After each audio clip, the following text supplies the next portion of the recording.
ನನ್ನ ಹೆಸರು doctor Joshua ಅಮೀರಾಜನ್ ಅಂತೇಳಿ. ನಾನು ನ್ಯಾಷನಲ್ ಆರ್ಗನೈಸರ್ ಮತ್ತು ಕರ್ನಾಟಕ ಸ್ಟೇಟ್ ಪ್ರೆಸಿಡೆಂಟ್ ಆಗಿರ್ತೀನಿ ಹ್ಯೂಮನ್ ರೈಟ್ಸ್ ಫೌಂಡೇಶನ್ಗೆ.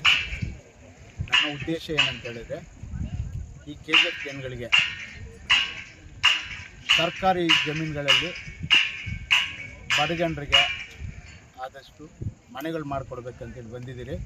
ಇಲ್ಲಿ ಪೊಟ್ಟೆಪಲ್ಲಿ ಗ್ರಾಮದಲ್ಲಿ ಸುಮಾರು 1988ರಲ್ಲಿ ಈ ಸ್ಲಮ್ ಬೋರ್ಡ್ ಕ್ವಾರ್ಟರ್ಸ್ ಏನು ಕಟ್ಟಿದ್ದಾರೋ ಉಪಯೋಗ ಇಲ್ಲದೇ ಇರೋದಕ್ಕೆ ಕಾರಣ ಸುಮಾರು KGF ಜನರು ಮನೆಗಳಿಲ್ಲದೆ ಇದ್ದಾರೆ.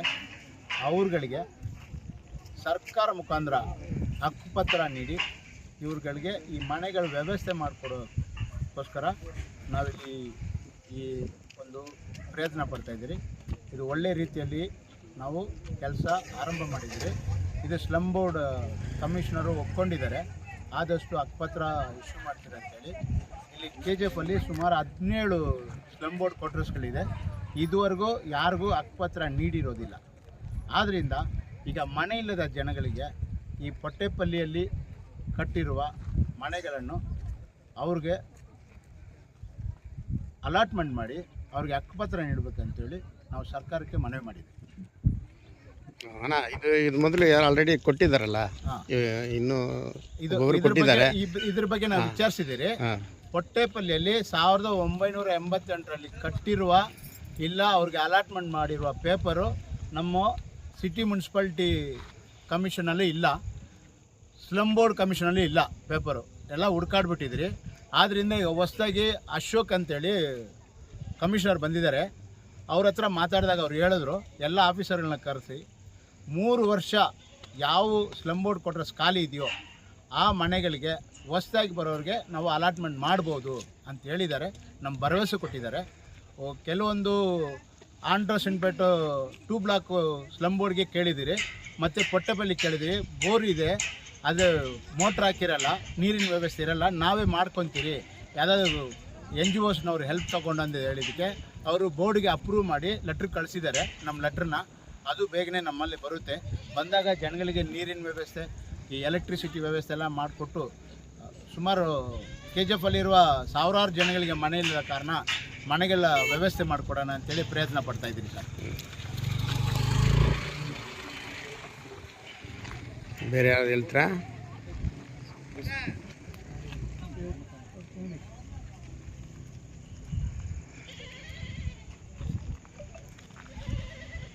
We are from Human Rights Foundations. We are the Karnataka State Committee.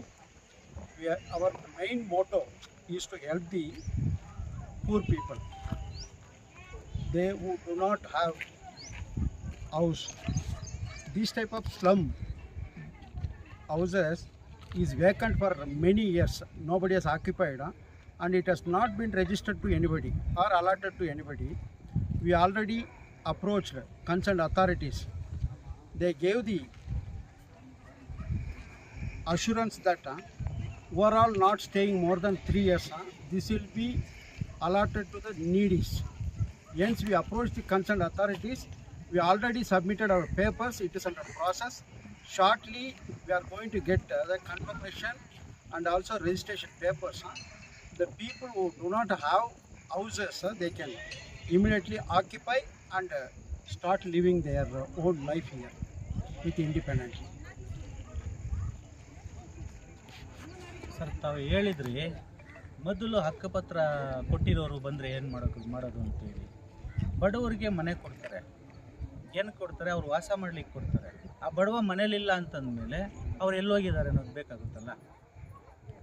ಈಗ ಸುಮಾರು 106 ಕೋಟಿ ಖರ್ಚು ಮಾಡಿ 88ರಲ್ಲೇ ಇಷ್ಟು ಮನೆಗಳು ನಿರ್ಮಾಣ ಮಾಡಿದ್ದಾರೆ. ಸುಮಾರು ಇಲ್ಲಿ 100-150 ಮನೆ ಇದ್ದಾವೆ. ಬರೀ ಒಂದು 30 ಫ್ಯಾಮಿಲಿಗಳು ಮಾತ್ರನೇ ಇದ್ದಾವೆ. ಉಳಿದಿದ್ದೆಲ್ಲ ಹಂಗೆ ಖಾಲಿ ಇದೆಯಲ್ಲ. ಆ ಮನೆಗಳನ್ನ ಹಂಗೆ ಬಿಟ್ಬಿಡೋದ ಪಾಳು? ಇವಾಗ ನೋಡಿ, ಸಾವಿರಾರು ಜನ ಇದ್ದಾರೆ ನಮ್ಮ KGFಲ್ಲಿ, ಇನ್ನು ಮನೆ ಇಲ್ದೋರು. ಅಂಥವ್ರು ಬಡವರಿಗೆ ಮನೆ ಕೊಟ್ಟರೆ ಅವ್ರು ಬದುಕ್ತಾರಲ್ವ? ಇಲ್ಲಿ ಬಂದು ಸೇರ್ಕೊಂಬಲ್ಲ, ಬಂದು ಹಕ್ಕುಪತ್ರ ಇಟ್ಕೊಂಡು ಯಾರು ಬರ್ತಾರೆ? ಯಾವ ಹಕ್ಕುಪತ್ರನೂ ಇಶ್ಯೂನೇ ಮಾಡಲಿಲ್ಲ. ಅದಕ್ಕೆ ನಮ್ಮ ಒಂದು ಹ್ಯೂಮನ್ ರೈಟ್ಸ್ ಏನಿದೆ, ನಮ್ಮ ಒಂದು ಮಾನವ ಹಕ್ಕುಗಳ ಸ್ಥಾಪನೆ ನಾವು ಒಂದು ಅಚಲವಾಗಿ ಏನಾದರೂ ಮಾಡಿ ಹೋರಾಟದ ಮೂಲಕ ಸುಮಾರು 106 ಕುಟುಂಬಗಳಿಗೆ ಒಂದು ವಾಸ ಮಾಡಲಿಕ್ಕೆ ಶುರು ಮಾಡಿಕೊಡ್ಬೇಕು ಅನ್ನೋದೇ ನಮ್ಮ ಸದುದ್ದೇಶ. ಹಾಗಾಗಿನೇ ಬಂದಿದ್ದೀವಿ. ನಮ್ಮ ರಾಜ್ಯಾಧ್ಯಕ್ಷರು ಜೋಶ್ವಾ ಸರ್ ಇದ್ದಾರೆ, ಉಪಾಧ್ಯಕ್ಷರು ನಮ್ಮ ಪಾಲ್ ಸರ್ ಇದ್ದಾರೆ, ಎಲ್ಲರೂ ಅಷ್ಟೇ ಬಡವರಿಗೆ ಅವರಿಗೆ ಮನೆ ಹಕ್ಕುಪತ್ರ ಕೊಡೋವರೆಗೂ ನಮ್ಮ ಹೋರಾಟ ಇದ್ದೇ ಇರುತ್ತೆ.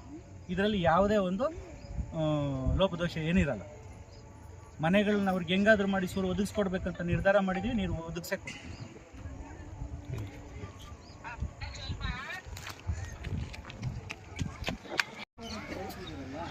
ಎಲ್ಲರೂ ಮನೆಗಳಲ್ಲಿ ಬರೋರು ಏನಂತಾರೆ, ಎಲ್ಲರೂ ಮನೆಗಳು ಸೇರ್ಕೊಳ್ಳೋದಕ್ಕೆ ನೀವು ಮುಕ್ತವಾಗಿ ಸ್ವಾಗತವಾಗಿದೆ. ಮನೆಗಳು ರೆಡಿ ಮಾಡ್ಕೋಬೇಕು. ಸರ್ಕಾರದಿಂದ ಹಕ್ಕುಪತ್ರ ಕೊಡ್ಸೋದಕ್ಕೆ ನಾವು ಹೋರಾಟ. ಒಂದು ನಿಮಿಷ, ನಾನು ಉತ್ತರ ಕೊಡ್ತೀನಿ ಇದಕ್ಕೆ. 1988ರಲ್ಲಿ ಮನೆ ಕಟ್ಟಿದ್ದಾರೆ. ಇದುವರೆಗೂ ಯಾರಿಗೂ ವಾಸ ಮಾಡೋಕ್ಕೆ ಯಾರು ಬಿಟ್ಟಿಲ್ಲ, ಆಯ್ತಾ? 1988ರಿಂದ ಎಷ್ಟು MLAಗಳು ಬಂದವ್ರೆ, ಎಷ್ಟು ಕೌನ್ಸಿಲರ್ಗಳು ಬಂದವ್ರೆ. ಇದುವರೆಗೂ ಜನಗಳು ವಾಸ ಮಾಡ್ಬೇಕಂತೇಳಿ ಅನುಕೂಲ ಯಾರು ಮಾಡಿಕೊಟ್ಟಿಲ್ಲ. ಜೋಶುವಾ ME ರಾಜನ್ ಅಂತ ಒಬ್ಬ ಮಾತ್ರ ಬಂದು ಏನೋ ಈ ಊರಲ್ಲಿ ಎಲೆಕ್ಷನ್ ನಿಂತ್ಕೊಂಡು ಗೆದ್ದಿದ್ದೀನೋ ಸೋತಿದ್ದೀನೋ ಅದು ಗೊತ್ತಿಲ್ಲ ನನಗೆ. ನನ್ನ ಜನ, ನನ್ನ ಬಡ ಜನ, ಅವ್ರವ್ರಿಗೆ ಹಕ್ಕಿದೆ, ಒಬ್ಬೊಬ್ರಿಗೆ ಸ್ವಂತ ಮನೆ ಬೇಕಂತೇಳಿ ಹೋರಾಟ ಮಾಡಿ 1 ವರ್ಷದಲ್ಲಿ ಇಷ್ಟೊಂದು ಕೆಲಸ ಮಾಡಿದ್ದೀನಿ. ಇನ್ನು ಮುಂದಕ್ಕೆ ಮಾಡ್ತೀನಿ ಅಂತೇಳಿ ನಿಮ್ಗೆ ಪ್ರಾಮಿಸ್ ಮಾಡಿಕೊಡ್ತೀನಿ. ಹಳೇದಿನ ಬಿಟ್ಬಿಡ್ರಿ, ಯಾರು ಮಾಡಿದ್ರು ಮಾಡದೆ ಹೋದ್ರು ಗೊತ್ತಿಲ್ಲ. ಇನ್ನು ಮುಂದಕ್ಕೆ ನಾವು ನಿಮ್ಮ ಪರ ಇದ್ಕೊಂಡು ಒಬ್ಬೊಬ್ಬರಿಗೆ ಸ್ವಂತ ಮನೆ KGF ಇರಲೇಬೇಕು, ಅರ್ಥಾಯ್ತಾ? ಆ ದೃಷ್ಟಿಯಿಂದ ಮಾಡ್ತಾ ಇದ್ದಾರೆ. ஏன்னு விட்டுடுங்க. அப்புறம் பண்ணாது அவ்வளோதான். நம்ம பண்ணுறோமா அதை எடுத்துங்க சரி சார். ಯಾರು ಕಮಿಟ್ ಮಾಡಿ ಹಕ್ಕುಪತ್ರ ಕೊಟ್ಟಿಲ್ಲ ಅಂತ ಇದ್ರಲ್ಲ, ನೀವು ಫಸ್ಟ್ ನೆಲೆಸಲೇ ಹಕ್ಕುಪತ್ರ ಕೊಡಿಸೋ ಜವಾಬ್ದಾರಿ ನಮ್ಮದು. ಅವ್ರ ಕತೆ ನಮ್ಗೆ ಗೊತ್ತಿಲ್ಲ ಸ್ವಾಮಿ. ಅಲ್ಲ, ಈ ಮನೆ ಕಟ್ಕೊಟ್ರಲ್ಲ, ಅವ್ರ ಮನೆ ಅವ್ರಿಗೆಲ್ಲ ಇರ್ತಾರೆ. ಇವಾಗ ನಾಳೆ ಅವ್ರಿಗೆ ಹೋಗ್ಬಿಟ್ಟು ನನ್ನ ಮನೆ ನೀವು ಎಲ್ಲ ರೆಡಿ ಮಾಡ್ಬಿಡ್ತೀರಾ. ಇವಾಗ ನಾವ್ ಇರೋರಲ್ಲ, ಇನ್ನೊಬ್ರು ಹಕ್ಕುಪತ್ರದಲ್ಲಿ ಇರೋದು, ಆಯ್ತಾ? ಅವರು ಯಾರು ಬಂದಿಲ್ಲ, ಇನ್ನೊಬ್ಬರಿಗೆ ಹಕ್ಕುಪತ್ರ ಇಶ್ಯೂ ಆಗಿದೆ. ಅವ್ರು ಬಂದು ಇದು ನನ್ನ ಮನೆ ನೀನ್ ಖಾಲಿ ಮಾಡಂದ್ರೆ ಅದು ಹಕ್ಕುಪತ್ರ ಇನ್ನು ಯಾರಿಗೂ ಕೊಟ್ಟಿಲ್ಲ. ಕೊಟ್ಟಿದ್ದಾರೆ ಅಂತ ನಿಮ್ಗೆ ಗೊತ್ತಾ? ಇಲ್ಲ ಸರ್. ಮತ್ತೆ ಹೆಂಗೆ ಹೇಳ್ತಾ ಇದೀಯಾ? ಏನೋ ಬಿಲ್ ಹಲೋ, ನಾನು ಹೇಳೋ ಮಾತು ಕೇಳಪ್ಪ. ಯಾರಾದ್ರೂ ಒಬ್ರು ಒಂದು ನಿಮಿಷ ಗಿರಿ ಒಂದು ನಿಮಿಷ ನಾನು ಹೇಳ್ತೀನಿ ಕೇಳಿ. ಒಳ್ಳೇದು ಮಾಡೋಕ್ಕೆ ಒಬ್ಬರಿದ್ರೆ ಕೆಟ್ಟದ್ದು ಮಾಡೋಕ್ಕೆ 4 ಜನ ಇರ್ತಾರೆ, ಸರಿನಾ? 1988ರಲ್ಲಿ ಕಟ್ಟಿರೋ ಈ ಮನೆಗಳಿಗೆ ಯಾವುದು ಪೇಪರು ಈ ಮುನ್ಸಿಪಾಲ್ಟಿಯಲ್ಲಿ ಇಲ್ಲ, ಸರಿನಾ? ಏನೋ ಬಿಲ್ ಕೊಟ್ಟಿದ್ದಾರೆ. ಹೇಳ್ತೀನಿ ಕೇಳಪ್ಪ ಒಂದು ನಿಮಿಷ. Karnataka slum development corporation commission ಅಲ್ಲಿ ಇಲ್ಲ, ಆಯ್ತಾ? ಕಮಿಷನರ್ ಹತ್ರ ಖುದ್ದು ಮಾತಾಡಿ ಬಂದಿದ್ದೀನಿ. ಅವ್ರು ಹೇಳಿದ್ದಾರೆ 3 ವರ್ಷ ಆಗಿ ಮನೇಲಿ ಯಾರು ಇಲ್ಲದೇ ಇದ್ರೆ ಇವತ್ತು ಬರೋರಿಗೆ ಹಕ್ಕುಪತ್ರ ಇಶ್ಯೂ ಮಾಡಿ ಅವ್ರಿಗೆ ನಾವು ಮನೆ ಕೊಡ್ಬೋದು ಅಂತೇಳಿ ಹೇಳಿದ್ದಾರೆ, ಸರಿನಾ? ಅದಕ್ಕೋಸ್ಕರ ನೀನು ಇಷ್ಟ ಇದ್ರೆ ಇರ್ಬೋದು, ಅರ್ಥ ಮಾಡ್ಕೋ ಹೇಳೋದನ್ನ. ಇನ್ನೊಬ್ರಿಗೆ ಹೀಗೆ ಏನೋ ಸುಮ್ಗಿರೋ ಮಾತುಗಳನ್ನ ಹೇಳಿ ಯಾರೋ ಬರ್ತಾರೆ ಹೋಗ್ತಾರೆ ಅಂದ್ರೆ ನಾವು ಬಿಡಲ್ಲ. ಫಸ್ಟ್ ಆತರ ಅಲ್ಲ ಸರ್, ನಾವು ಮಾಡ್ತಾ ಇರೋದು ಒಂದು ನಿಮಿಷಪ್ಪ, ಸರ್ಕಾರ ನಾವು ಮನೆ ಮಾಡ್ತಾ ಯಾರು ಇರೋದು ಕೊಡುತ್ತೆ? ಕಾನೂನು ಪ್ರಕಾರ ಮಾಡ್ತಾ ಇದ್ದೀವಿ. ಸರ್ಕಾರ ಮನೆ ಯಾರು ಕೊಡುತ್ತೆ? ಅಲ್ಲಲ್ಲ, ಬಡವರು ಕೊಡುತ್ತೆ. ಹೇಳ್ತೀನಿ ಕೇಳಪ್ಪ, ಇಲ್ಲಿ ಯಾರು ಇಲ್ಲ ಅಂತಂದ್ರೆ ಅವಾಗ ಅಲ್ಲಿ ಯಾರು ಇಲ್ಲ ಅಂತ ಅರ್ಥ ಅಲ್ವಾ? ಕಾನೂನು ಪ್ರಕಾರ ಮಾಡ್ಕೊಂಡು ಬರ್ತಾ ಬಡವರು ಇದ್ದೀವಿ, ಇರೋರು ಕೊಡೋಣ ಬಿಡಿ, ಆಯ್ತಾ? ಕೊಡ್ಲಿ ಸರ್. ಇವಾಗ ನಾನ್ ಕೇಳ್ತಾ ಇರೋದು 35 ಜನ ಕುಟುಂಬ ಇದಾರಲ್ಲ, ಹೌದು, ಅವರಿಗೆ ಪರ್ಮನೆಂಟ್ ಆಗಿ 35 ಜನ ಕುಟುಂಬ ಯಾರು ಹೇಳಿದ್ದು? 35 ಜನ ಕುಟುಂಬ ಯಾರು ಇರೋದು ಇಲ್ಲಿ? ನಾವಿದ್ದೀವಲ್ಲ, 35 ಜನ ಇದ್ದೀರಾ? ಫ್ಯಾಮಿಲಿ ತೋರಿಸ್ತೀರಾ? ಹೌದು ಸರ್. ನಮ್ಮ ಇಲ್ಲೇ ಏನ್ ಮಂಜಮ್ಮ? ಹಾ, ಮತ್ತೆ ಹೆಂಗ್ 35 ಅಂತ ಹೇಳ್ತಾ ಇದೆಯಾ? ಕಟ್ ಮಾಡಿ ನೀನು ಹೇಳ್ತೀನಿ, ನಾನು ಇದಕ್ಕೆ ಉತ್ತರ ಕೊಡ್ತೀನಿ. ಹಿಂಗೆ ಸುಮ್ಗೆ 40 ಜನ ಇದ್ದೀರಿ. ನಾನು ಫಸ್ಟ್ ಟೈಮ್ ಅವ್ರನ್ನ ಬಂದು ಭೇಟಿ ಆದಾಗ 12 ಫ್ಯಾಮಿಲಿ ಇತ್ತು, ಆಮೇಲೆ 18 ಆಯ್ತು, ಆಮೇಲೆ 24 ಆಯ್ತು, 30 ಜನ ಆದ್ರು ಫೈನಲ್. ನಾನೆಲ್ಲ ಬರ್ಸ್ಕೊಂಡು ಹೋಗಿದ್ದೀನಿ, ಅರ್ಥ ಆಯ್ತಾ? ಇಲ್ದೇ ಇರೋರಿಗೆ ಅನುಕೂಲ ಮಾಡ್ಕೊಡಕ್ ಬಂದಿದ್ದೀರಿ. ಸರ್ಕಾರಿ ಜಮೀನ ಯಾರ್ದು ಇದು? ಪ್ರೈವೇಟ್ ಲ್ಯಾಂಡು ಕುಪ್ಸಾಮಿದು ರಾಮಸ್ವಾಮಿದು ಅಲ್ಲ. ನೀವು ಇಲ್ಲೇ ಇದ್ದೀರಾ? ಇವಾಗ ಹಕ್ಕುಪತ್ರ ಕೊಟ್ಟಿದ್ದಾರಾ? ಇಲ್ಲ, 14 ವರ್ಷದಿಂದ ಇದ್ದಾರೆ. ಕೇಳ್ತಾರೆ ಸರ್, ಅದನ್ನೇ ಕೇಳ್ತಾ. ಇವಾಗ ಯಾರ ಹತ್ರ ಹಕ್ಕುಪತ್ರ ಇಲ್ಲ. ಇವಾಗ ನಾಳೆ ನಮ್ನೆಲ್ಲ ಆಚೆ ಕಳಿಸ್ಬೋದಾ ಅಂತ ನಾನ್ ಕೇಳ್ತಾರೆ. ಯಾರು ಆಚೆ ಕಳ್ಸೋರು? ಯಾರು ಆಚೆ ನಾವು 16 ವರ್ಷದಿಂದ ಇಲ್ಲಿ ಇರೋದು. ನಿನ್ನನ್ನು ಯಾರಪ್ಪ ಆಚೆ ಕಳ್ಸೋದು? ಅದೇನೋ ಇವಾಗ ಮುನ್ಸಿಪಾಲಿಟಿಯಲ್ಲಿ ಬಂದ್ಬಿಟ್ಟು ಮನೆ ಕಟ್ಟುವಾಗ ಎಲ್ಲಾರ್ಗು ಬಿಲ್ ಕೊಟ್ಟಿದ್ದಾರೆ ಅಂತ, ಏನೋ ಒಂದು ಟೋಕನ್. ಆ ಟೋಕನ್ ನನ್ನ ಹತ್ರ ಇದೆ, ಈ ನಂಬರು, ನನ್ನ ಮನೆ ನೀನ್ ಖಾಲಿ ಮಾಡಂದ್ರೆ ನಾವ್ ಎಲ್ಲಿಗೆ ಹೋಗೋದು? ಈಗ ಟೋಕನ್ ಕೊಟ್ಟಿರೋರು ಈ ಮನೇಲಿ ಇದಾರಾ? ಇಲ್ಲ, ಹೋದ್ರು ತಾನೆ? ಹೋದ್ರು. ಎಷ್ಟು ವರ್ಷ ಆಯ್ತು ಅವ್ರು ಹೋಗಿ ಎಷ್ಟು? ಅವ್ರ ಚಾಪ್ಟರ್ ಅಲ್ಲಿಗೆ ಕ್ಲೋಸ್ ಆಯ್ತು. ಅದೇ ಕೇಳ್ತಾರಲ್ಲ. ಮನೆ ಕೊಡೋದು ಬಂದು ಬಡವರಿಗೆ. ಮಂಜುನಾಥ್ ಸರ್, ಮಂಜುನಾಥ್, ನಾನು ಇಲ್ಲಿ ಬಂದಿರೋದು ಇದನ್ನೆಲ್ಲ ತಿಳುವಳಿಕೆ ಮಾಡ್ಕೊಂಡ್ ಬಂದಿದ್ದೀನಿ, ಸರಿನಾ? ನಿಮ್ಮ 30 ಜನ ಫ್ಯಾಮಿಲಿನ ಹೊರಗಡೆ ಕಳಿಸ್ಬಿಟ್ಟು ನಾನು 150 ಜನ ಕರ್ಕೊಂಡ್ಬಂದು ಸೇರ್ಸಕ್ಕೆ ನಾನು ಬಂದಿಲ್ಲ. ಈ 30 ಜನಕ್ಕೂ ನಾನು ರಕ್ಷಣೆ ಕೊಡಬೇಕು. ನಾನು ಒಬ್ಬ ಒಳ್ಳೆ ವ್ಯಕ್ತಿಯಾಗಿ ಹೇಳ್ತಾ ಇದ್ದೀನಿ. ಈ 150 ಮನೆಗೆ ಮಾತ್ರ ಕೆಲಸ ಮಾಡ್ತಾ ಇಲ್ಲ. ಇಡೀ KGF ಅಲ್ಲಿರುವ 17 ನೋಟಿಫೈಡ್ ಏನು ಸ್ಲಮ್ ಬೋರ್ಡ್ ಕ್ವಾರ್ಟರ್ಸ್ಗಳಿದೆಯೋ ಮತ್ತೆ ನೋಟಿಫೈಡ್ ಇಲ್ಲದೆ 4 ಸ್ಲಮ್ ಬೋರ್ಡ್ ಕ್ವಾರ್ಟರ್ಸ್ ಇದೆಯೋ, ಒಟ್ಟು 25 ಸ್ಲಮ್ ಬೋರ್ಡ್ ಕ್ವಾರ್ಟರ್ಸ್ಗಳಲ್ಲಿ ಕೆಲಸ ಮಾಡ್ತಾ ಇದ್ದೀನಿ. ಇವತ್ತು ತಿಂಗಳು ನಮ್ಮನ್ನೆಲ್ಲ ಕರೆಸಿ ಮಾತಾಡಿದ್ರು ಜೋಶ್ವಾ ಸರ್. 88ರಲ್ಲೇನೆ ಈ ಥರ ಜನತಾ ಮನೆಗಳು ನಿರ್ಮಾಣ ಮಾಡಿದ್ದಾರೆ. ಆದರೆ 100 ಮನೆ ಇದ್ದರೆ ವಾಸ ಇರೋದು ಬಂದು ಬರೀ 10 ಮನೆ 20 ಮನೆ, ಉಳಿದ ಮನೆಗಳೆಲ್ಲ ಬಂದು ಪಾಳು ಬಿದ್ದು ಹಾಗೆ ಹೋಗ್ತಾ ಇದ್ದಾವೆ. ಆವಾಗ ನಮ್ಮೂರಲ್ಲಿ ಏನು ಬಡವರಿಲ್ವಾ? ಮನೆ ಎಲ್ಲರಿಗೂ ಮನೆ ಇದೆಯಾ? ಮನೆ ಇಲ್ದವ್ರನ್ನ ಹುಡುಕಿ ಅಂಥವ್ರಿಗೆ ಸೂರು ಮಾಡಿಕೊಡೋಣ ಅನ್ನೋ ಒಂದು ಒಳ್ಳೆ ಸದುದ್ದೇಶ ಇಟ್ಕೊಂಡು ಬಂದಿದ್ದೀವಿ. ನೀವೆಲ್ಲ ಕೋಪರೇಟ್ ಮಾಡಬೇಕು. ನೀವು ಸರ್ಕಾರನ ಪ್ರಶ್ನೆ ಮಾಡಿ. ಈಗ ನೋಡಿ, ಇಲ್ಲಿ ನಾವು ಸರ್ಕಾರ ಅಲ್ಲ, ನಾವು ಗೌರ್ಮೆಂಟ್ ಅಲ್ಲ. 16 ವರ್ಷದಿಂದ ಈ ತರ ಯಾರಾದ್ರೂ ಬಂದು ನಿಮ್ಮಲ್ಲಿ ಮಾತಾಡಿದಾರಾ? ಯಾರು MLA ಇರ್ಲಿ, ಕೌನ್ಸಿಲರ್ ಇರ್ಲಿ, ಯಾರೇ ಇರ್ಲಿ ಬಂದು ಮಾತಾಡಿದಾರಾ? ಈಗ ಹೇಳ್ತೀನಿ ಕೇಳಿ. ಆ ನಂಬರ್ ಐತೆ, ಓಕೆ? ರಾತ್ರಿ 1 ಗಂಟೆ ಬೇಕಾದ್ರೂ ಫೋನ್ ಮಾಡ್ಬೋದು. ಕಾನೂನು ರೀತಿಯಲ್ಲಿ ನಿಮ್ಗೆ ರಕ್ಷಣೆ ಕೊಡ್ತೀವಿ. ನಾವೇನ್ ಸರ್ಕಾರ ಅಲ್ಲ, ಆದ್ರೆ ಸರ್ಕಾರಕ್ಕೆ ಚಾಟಿ ಬೀಸೋರ್ನ. ಅರ್ಥ ಆಯ್ತಾ? ಅದನ್ನ ಹೇಳ್ತಿರೋದು ನಾವು. ನೀವು ನಮ್ಗೆ ಏನ್ ಮಾಡ್ಬೇಕು? ನಮ್ ಜೊತೆ ಕೈ ಜೋಡಿಸ್ಕೊಂಡು ಇರ್ಬೇಕಿಲ್ಲ. ಮನೆ ಇಲ್ದವ್ರು ನೀವು ನಮ್ಮ ಒಟ್ಟಿಗೆ ನೀವು ಮನೆ ಕೊಡಿಸೋ ಜವಾಬ್ದಾರಿ ನಮ್ಮದು. ವ್ಯವಸ್ಥೆ KBಗೆ ಆಲ್ರೆಡಿ ಮಾತಾಡಿದ್ದೀನಿ. ಮೀಟರ್ಗಳು ಆಗಕ್ಕೆ ಫ್ರೀ ಮೀಟರ್ ಇದೆ ಈಗ, ಸರಿನಾ? 3 ಇಂಚು ನೀರೈತೆ, ಬೋರ್ ಹಾಕಿದ್ದಾರೆ. ಅದು ಇದುವರೆಗೂ ಉಪಯೋಗ ಮಾಡ್ಕೊಂಡಿಲ್ಲ ಯಾರು. ಸರ್ ಅದು ಏನಂದ್ರೆ ಪ್ರಾಬ್ಲಮ್, ಕೊಟ್ಟೆಬಿಲಿಗೆ ಹೋಗ್ಬೇಕು ನೀರು, ನಮ್ಗೆ ಬಿಡಲ್ಲ ಅಂತಾರೆ. ಅದು ಸರ್ಕಾರಿ ನೀರ್ನ ಯಾರು ಕೊಂಡಿಟ್ಕೊಂಡಿಲ್ಲ. ಇಲ್ಲಿ ಯಾರು ವಾಸ ಇಲ್ಲ. RO ಪ್ಲಾಂಟ್ ಕಟ್ಟಿಸಿ ಇಲ್ಲಿ ಒಬ್ಬೊಬ್ಬರಿಗೆ RO ವಾಟ್ರು ರೆಡಿ ಮಾಡ್ಕೊಡ್ತೀನಿ. 5 ರೂಪಾಯಿ ಹಾಕಿ ಕ್ಯಾನ್ ನೀರು ಯೂಸ್ ಮಾಡ್ಕೊಂಡ್ರಿ, ಆಯ್ತಾ? ಇನ್ನು ಮುಂದಕ್ಕೆ ನಾನು ಸೋಮವಾರ ಬರ್ತೀನಿ. ಸೋಮವಾರ ಅಥವಾ ಮಂಗಳವಾರ ಜನ ಎಲ್ಲ ಬರ್ತಾರೆ. ಸೀದಾ ಕಮಿಷನರ್ ಆಫೀಸ್ ಹತ್ರ ಬರ್ರಿ, ಕರ್ಕೊಂಡು ಹೋಗ್ತೀನಿ. ಕಮಿಷನರ್ಗೆ ಹೇಳಿ ಫಸ್ಟು ನಿಮಗೆ ನೀರಿನ ವ್ಯವಸ್ಥೆ ಮಾಡ್ಕೊಡ್ತೀನಿ. ಅಟ್ಲೀಸ್ಟ್ ಒಂದಿನ ಬಿಟ್ಟು ಒಂದಿನ ಟ್ಯಾಂಕರ್ ನೀರು ಬರ್ಬೇಕಿಲ್ಲಿ. ಅದು ಕೆಲಸ ಮಾಡೋ ಕೆಲಸ ನಮ್ದು. ನಿಮ್ಮ ಜೊತೆ ಇರ್ಬೇಕು ನಮ್ಗೆ ಅಷ್ಟೇ, ಓಕೆನಾ? ಈಗ ಬಂದೋಗ್ತೀನಿ. ನೈಟ್ ಕಳ್ಳರು ಬಂದ್ರೆ ಜವಾಬ್ದಾರಿ ಯಾರ್ದು? ನಿಮ್ದು. ನೀವು ಊರವರು, ನೀವು ನಿಮ್ಮೂರನ್ನ ನೀವು ರಕ್ಷಣೆ ಮಾಡ್ಕೋಬೇಕು. ನಾವು ವಾಚ್ಮ್ಯಾನ್ಗಳು ಕರ್ಕೊಂಬಂದು ಇಡೋಕ್ಕಾಯ್ತದ? ನೀವೆಲ್ಲ ಒಟ್ಟಿಗೆ ಇದ್ದು ನಮ್ಗೆ ಸಹಾಯ ಮಾಡಿದ್ರೆ ನಾನು ಇಲ್ಲಿ ಒಂದು ಔಟ್ ಪೋಸ್ಟ್ ಮಾಡ್ತೀನಿ. ನೈಟಲ್ಲಿ ಒಂದು ಪೊಲೀಸ್ ಬೀಟ್ ಬರುತ್ತೆ, ಇದಕ್ಕೆಲ್ಲ ವ್ಯವಸ್ಥೆ ಮಾಡ್ಕೊಡ್ತೀನಿ. ಯಾಕಂತ ಹೇಳಿದ್ರೆ ಸ್ಲಮ್ ಜನಾಂಗಗಳು ಬರುತ್ತೆ, ತುಂಬ ನನಗೆ ಪರಿಚಯ ಇದೆ, ನನ್ನ ಅನುಭವ ಐತೆ. ಸುಮಾರು 25,000 ಮನೆಗಳು ಕಟ್ಟಿಸ್ಕೊಡೋಕ್ಕೆ ನಾವು ಸಹಾಯ ಮಾಡಿದ್ದೀವಿ. ಬೆಂಗಳೂರಲ್ಲಿ 25,000 ಮನೆಗಳು ಕಟ್ಕೊಡ್ತಿದ್ದೀವಿ ಇದೇ ಸ್ಲಮ್ ಬೋರ್ಡ್ ಕಡೆಯಿಂದ.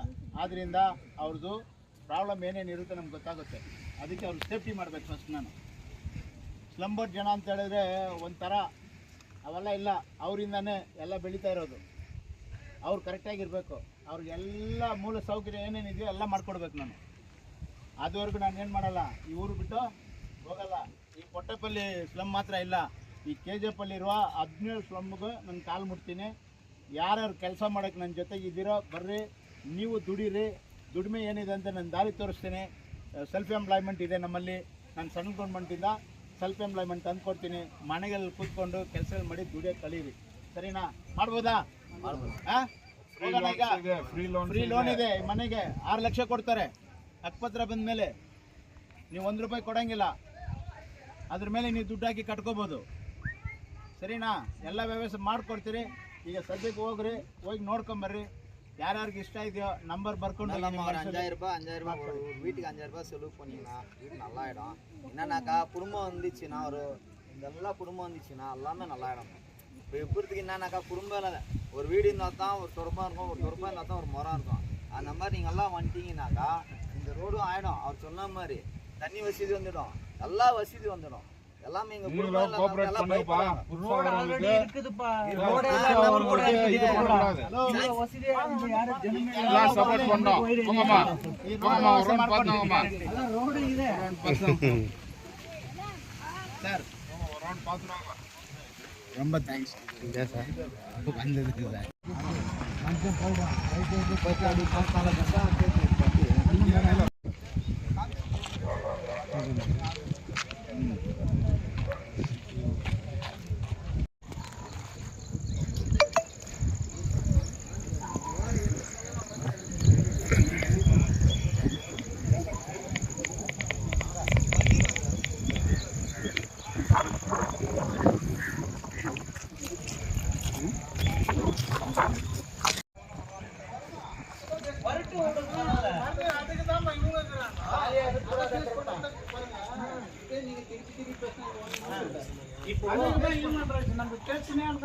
யாரும் வரலன்னு எழுதிட்டாலும் நான் சொல்லு பாருங்க ஒரு வீடு அது எதுக்கு சொன்னால் நாங்கள் கமிஷனர் கிட்ட போகிறது இங்கே தண்ணி வசதி இல்லைன்றாங்க. அட்லீஸ்ட் வாரத்தில் 2 லோடுனா அடிப்பாங்க டிராக்டர் வந்து அதுக்கு